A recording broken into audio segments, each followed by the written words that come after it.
এই গানটা আমার জন্য খুব স্পেশাল কয়েকটা কারণে। এটা মনে হয় 2013-র দিকে গানটা করা। এর আগে আমার বেশ কয়েকটা অ্যালবাম বেরিয়ে গেছে, 4টা-5টা অ্যালবাম বেরিয়ে গেছে। অ্যালবামের গান ইউজুয়ালি আমি নিজেই সুর করি, বেশিরভাগ নিজেই লিখি।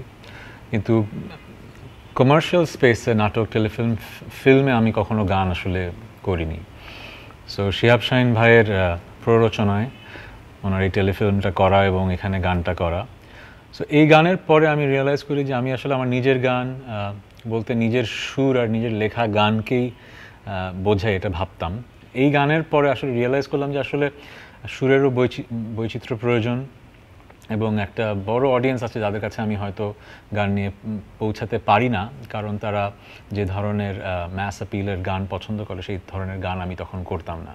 সো এই গানটা আমার মনটা চেঞ্জ করে এবং অভিনয়ের ক্ষেত্রেও এই নাটকটা মন ফড়িংয়ের গল্প আমাকে আসলে একটা নতুন জায়গা করে দেয়। সো এই গানটা খুব প্রিয় একটা গান, কিন্তু এই গানটা কখনো আমি কনসার্টেও করি না, কোথাও করা হয় না। সো গানটা আমি জানি না কতজনের মনে আছে, বাট গানটা আরেকবার আপনাদের সামনে আজকে তাই করলাম।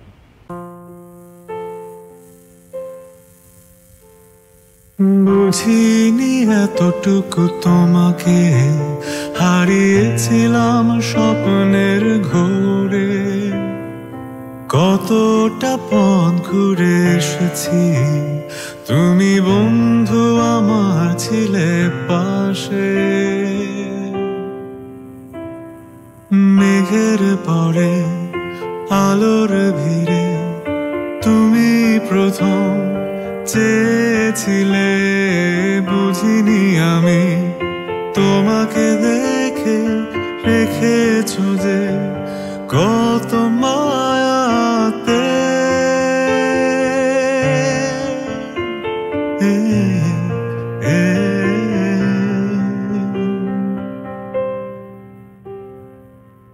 আবেগিয়ে মনে তোমাকে আজ চেয়েছে দু চোখ মেলে, এখানে যা ছিল অজানা বলনি কেন প্রাণ খুলে। ও আবেগিয়ে মনে তোমাকে আজ চেয়েছে দু চোখ মেলে, এখানে যা ছিল অজানা বলনি কেন প্রাণ খুলে। মেঘের পরে আলোর ভিড়ে তুমি প্রথম চেয়েছিলে, বুঝিনি আমি তোমাকে দেখে রেখেছো যে কত মায়াতে।